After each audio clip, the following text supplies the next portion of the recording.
The Filter Free Diary. Uh,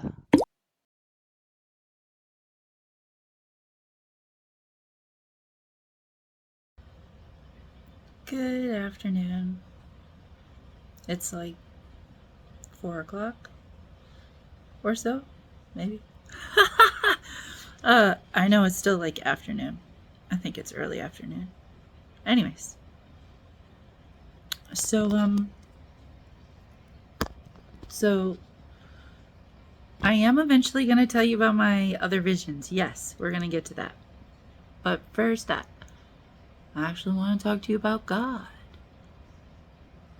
But the thing is, I don't mean God as in some thing that created heaven and earth and, spawned the human race. And I don't mean that. That is not what I mean by God. Interestingly enough, that's not what I mean.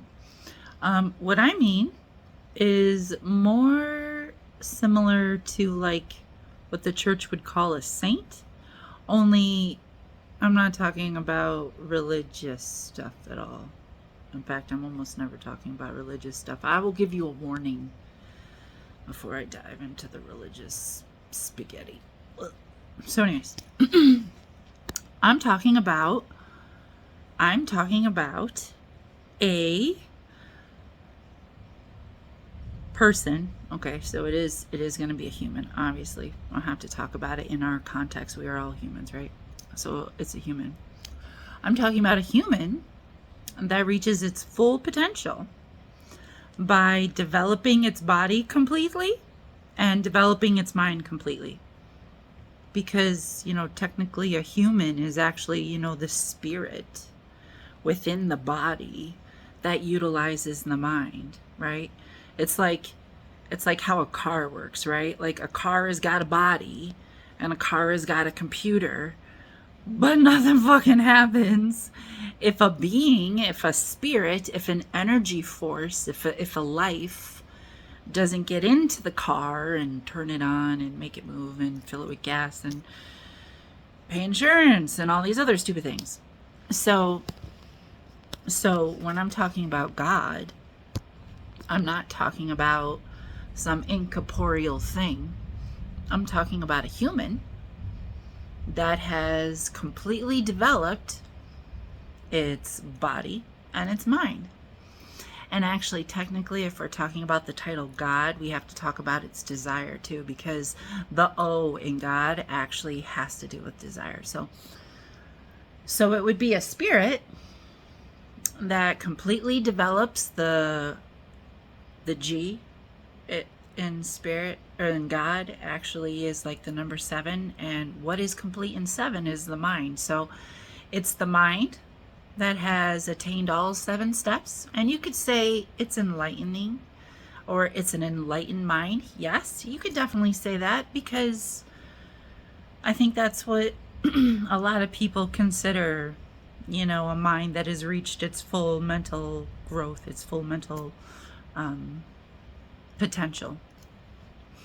And then, the O again has to do with desire and growing your desire to the point of being complete. Because did you know desire has got steps too? Yeah, most people have no idea. Desire has steps. Do I look tired? It's probably because it's late. As far as not the morning. Anyways, back to the point. So, and then the D, which is the equivalent of 4 steps, which is what it takes to grow a body. And this one, if you actually remember science class from, I don't know, 2nd, 3rd, 4th, 5th, 6th grade, when did you learn about the caterpillar, right? It starts as an egg, and then it becomes a larva, and then it becomes a pupa, and then it becomes an adult.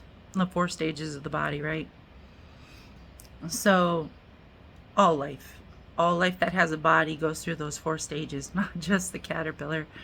Pupa for us is usually puberty. Yeah, that's a fun stage for everybody. In the butterfly, they're changing shape. They're going to this chrysalis form, which actually, did you know that's just another layer of their body? It's just a really weird layer. I guess that's all for now. Anyway, so yeah, God, just the culmination of the growth of those things. Okay, bye.